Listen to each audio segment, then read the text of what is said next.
Assalamualaikum warahmatullahi wabarakatuh. Balik lagi sama aku Anissa.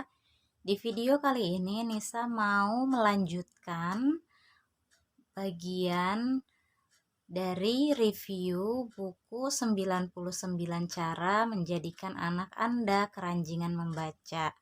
Di video ini dilanjutkan dari nomor 11 sampai 28. Selamat menyaksikan. Untuk video kali ini, terdapat kiat-kiat untuk para pembaca usia prasekolah dan pemula. 11. Bawalah anak-anak Anda sesering mungkin ke perpustakaan ketika mereka masih kecil dan senang bepergian.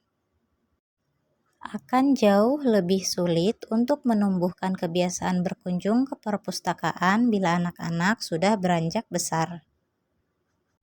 12. Ajaklah anak-anak Anda ke toko buku sesering mungkin dan biarkan mereka membeli buku-buku yang mereka senangi. Mereka suka dibacakan buku-buku favorit mereka. Bisa berkali-kali loh minta dibacakannya, dan biarkan buku-buku juga tergeletak di rak buku atau di atas lantai untuk memudahkan mereka menjangkaunya. Apalagi anak-anak visual, penting bagi mereka untuk mendapatkan buku yang baru dan bersih, tidak kumuh dan lusuh. Seperti sering terjadi pada buku-buku perpustakaan, itu rapih dan bersih kan? Ketika Anda membelikan anak Anda sebuah buku, tak perlu yang mahal. Nantinya mereka akan sadar bahwa Anda tidak hanya mengeluarkan uang untuk membeli roti, susu, dan lain sebagainya. Anda juga secara rutin mengeluarkan uang untuk membeli buku. 13. Belilah sebanyak mungkin buku-buku bergambar di bursa buku murah atau pasar loak. Makin banyak buku, makin baik. Biarkan mereka menggunting buku tersebut kalau misalnya mau. Jika mereka mengoles selai di atas buku-bukunya mungkin, atau membuat rumah-rumahan dari buku. Tapi yang paling penting memang paling baik membacanya. 14. Sisihkan lebih banyak uang untuk membeli buku daripada menyewa video kartun Disney misalnya. Belilah beberapa buku legenda atau misalnya dongeng yang tersedia untuk anak.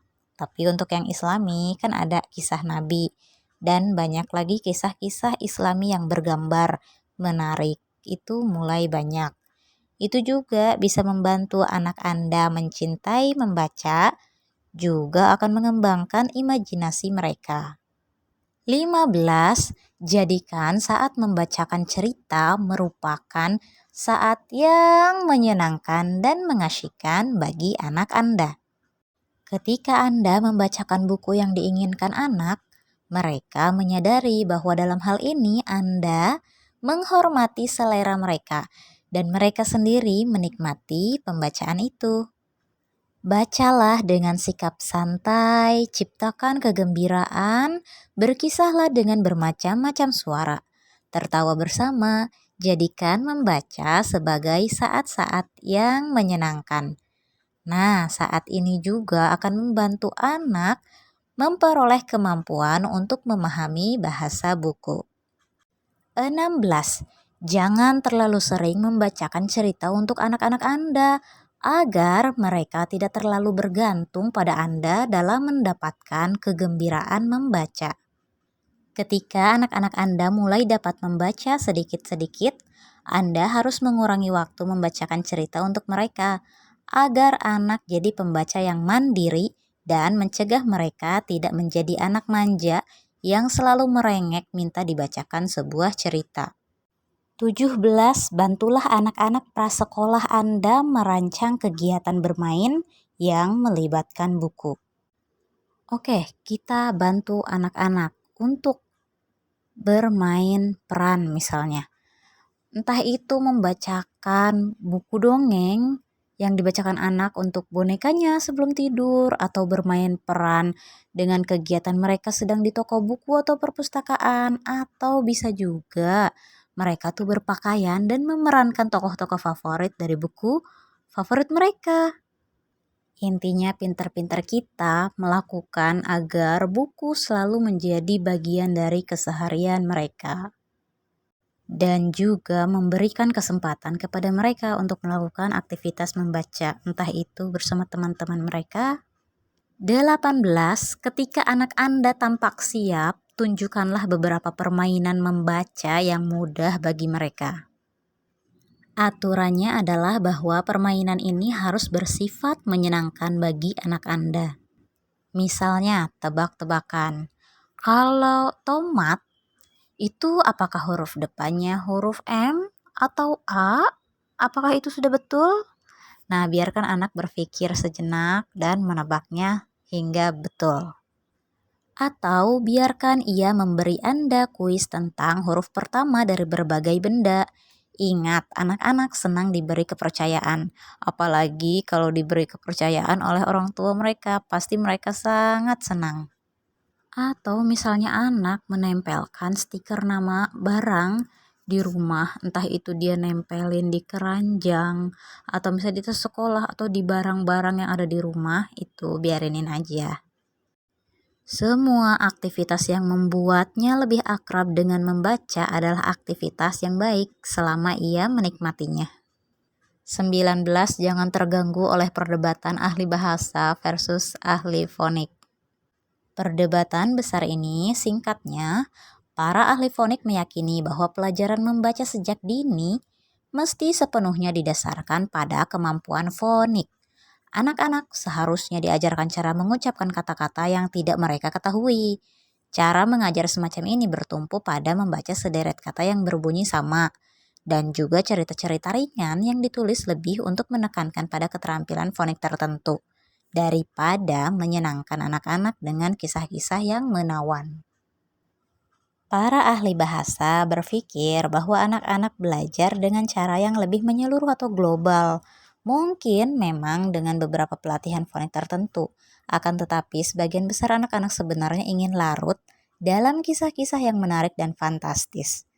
Anak-anak belajar untuk mengenali beberapa kata dengan melihat atau menebak dari gambar-gambarnya, bukan dengan mengucapkan setiap kata. Penulis berpendapat, gabungan dari beberapa metode mungkin merupakan hal terbaik mengingat bahwa sebagian anak belajar sangat baik melalui indera auditorialnya, mereka berhasil dalam masalah fonik. Sementara sebagian anak lebih bersifat visual, lebih berhasil dalam mengenali kata yang tampak jelas atau menebak dari gambar-gambar. Anak-anak yang beruntung tampaknya belajar secara mudah dengan cara apapun. 20. Ketahuilah dan temukanlah cara belajar terbaik anak Anda. Jika Anda sendiri mengajarkan anak Anda membaca, Anda dapat mengetahui kelebihan atau kekurangan anak Anda. Misalnya, anak itu tidak mengingat lebih dari satu atau sekaligus dari sesuatu yang disampaikan, atau masih saja ada yang keliru. Anda mungkin perlu menekankan permainan visual, seperti permainan membuat stiker nama atau permainan memancing kata, yakni Anda dapat mencocokkan kata-kata bukan objek. 21. Bila anak Anda tidak menikmati aktivitas awal membaca, maka berhentilah. Mungkin ini terlalu dini bagi mereka. Beberapa anak memang sedikit lebih lambat kemampuannya dalam mempelajari proses yang membuat belajar membaca menjadi mudah. Dan ini tidak harus menjadi masalah besar. Kita semua memang agak lambat dalam mempelajari beberapa aspek kehidupan. Misal, jika anak Anda lebih suka bermain-main dengan lumpur di halaman dan bekerja sama dengan teman-teman mereka menggali terowongan ke Cina, tenang saja dan biarkan ia melakukannya. Akan tetapi sediakanlah selalu buku-buku menarik tentang peralatan mengangkut tanah, tentang Cina, dan buku tentang membuat peralatan.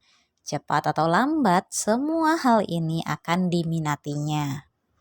Intinya, sediakanlah buku yang sesuai dengan tema atau hobi anak. Kalau anak misalnya sukanya masak-masakan, berarti sediakanlah buku tentang kayak masak-masakan gitu loh. Yang penting anak menarik gitu kan, tertarik dulu deh sama bukunya. Nanti lama-lama akan tumbuh deh rasa kecintaan kegemaran anak terhadap membaca. 22. Membacakan buku-buku komik yang mudah untuk anak-anak Anda. Jadi ini bagian kayak penulis bercerita kalau anaknya juga suka sama komik, minta dibacain komik gitu kan. Awal-awalnya kayak tokoh-tokoh yang kurang penting gitu kan, dibacain sama penulis ke anaknya. Terus lama-lama tokoh yang lebih banyak perannya dan akhirnya mereka tuh membaca semua bagian yang menarik dan pembaca itu yang awalnya menceritakan malah jadi pendengar. Segera setelah itu mereka akan membaca sendiri seluruh isi komik tersebut. Intinya mau itu buku komik atau buku bergambar yang sekiranya anak suka dan itu maksudnya positif ya, nggak aneh-aneh. Ikutin aja dulu, siapa tahu dengan anak awalnya tertarik, nanti lama-lama tuh kan akhirnya gemar dengan membaca. 23. Bersikaplah sangat antusias dalam upaya awal mengajak anak-anak Anda membaca. Melakukan berbagai tugas baru yang sulit selalu berat. Pujian yang dilontarkan benar-benar akan membantu. Katakan kepada anak-anak Anda betapa hebatnya mereka ketika mereka mulai membaca. Anda senang mendengar mereka membaca. Segera ajarkan kepada mereka bagaimana melafalkan kata apapun yang mereka tanyakan kepada Anda. Tapi jangan pernah bersikap berlebihan seperti menyebutkan 50% kata yang mereka tidak tahu. Pusatkan pada hal yang mereka lakukan dengan benar. Mereka toh sedang belajar membaca. 24. Ketika anak-anak Anda mulai membaca, belikan mereka berbagai buku dan komik yang benar-benar sederhana. Adalah hal yang menggoda untuk membelikan buku-buku yang sedikit agak sulit ketika anak-anak mulai membaca. Niatnya sih kan biar lebih banyak belajar, namun kerap kali hal ini mematahkan semangat anak-anak. Anda ingin agar membaca menjadi pekerjaan yang menyenangkan. Jadi, belikan untuk mereka buku-buku yang dapat mereka baca dengan suasana menyenangkan, sehingga mereka akan merasa seperti pembaca yang hebat. Di rumah Anda, merekalah pembaca yang hebat itu, betul? 25. Bila mereka meminta buku yang Anda tahu terlalu sulit, belikan saja. Ketika anak meminta dibelikan buku, itu terkadang membuat mereka menghabiskan waktu berjam-jam hanya untuk memahami beberapa halaman karena mungkin agak sulit. Dan mereka mungkin harus mengeraskan bacaan suatu kalimat saat mereka membaca. Akan tetapi menakjubkan sekali apa yang dapat dibaca anak-anak ketika mereka benar-benar menginginkannya. Kadang-kadang anak-anak membaca satu bagian saja dari sebuah buku, kemudian mereka memutuskan bahwa buku ini terlalu sulit dan selanjutnya menyimpannya, serta mencobanya lagi beberapa bulan kemudian. 26. Jangan khawatir bila anak-anak Anda masih menyukai buku-buku bergambar, sementara teman-teman sebayanya telah mulai membaca buku-buku tanpa gambar. Terkadang hal seperti ini jadi kekhawatiran untuk orang tua. Jadi harus lebih mengerti sih, anak itu lebih ke auditori atau visual atau kinestetik misalnya kan. Kalau anak yang cenderung sangat visual itu agak lambat menyukai buku-buku yang tidak berisikan gambar. Tapi harus bertahap juga beralih pada buku-buku tanpa gambar. Tetap harus mencari buku-buku berilustrasi yang lebih tinggi tingkatannya. Anak-anak yang sangat visual berisiko tidak akan menjadi pembaca yang kutu buku, sehingga Anda harus melakukan apapun yang Anda mampu untuk membantu mereka menemukan kenikmatan membaca. 27. Setelah anak-anak Anda dapat membaca sendiri dengan baik, tetaplah membacakan cerita untuk mereka atau biarkan mereka membacakannya untuk Anda. Anda tentu tidak ingin anak-anak Anda mengira bahwa masa mendongeng yang menyenangkan dan akrab bersama orang tua telah berlalu begitu mereka mulai dapat membaca. Dan lagi dengan tetap meluangkan waktu, Anda dapat memperkenalkan kepada anak-anak Anda para pengarang baru dan membantu mereka membiasakan diri dengan bahasa yang masih terlalu pelik untuk mereka pahami sendiri. 28. Jangan memilih sekolah taman kanak-kanak semata-mata karena sekolah tersebut mengajarkan membaca kepada muridnya. Penulis berpendapat kriteria utama sekolah taman kanak-kanak seharusnya adalah sebuah tempat yang menyenangkan, hangat, dan rileks. Bila sekolah itu dapat mengajarkan pelajaran awal membaca, boleh-boleh aja, tapi tidak harus. Kadang hal terakhir yang Anda inginkan adalah sekolah yang terlalu memaksa anak-anak membaca sebelum mereka siap. Ini tidak hanya membuat anak-anak membenci sekolah, tetapi mereka juga akan membenci aktivitas membaca. Sekian untuk video kali ini, kurang dan lebihnya Nisa mohon maaf. Untuk part berikutnya Nisa nanti bikin video lagi. Dan sampai ketemu di video berikutnya. Bye-bye.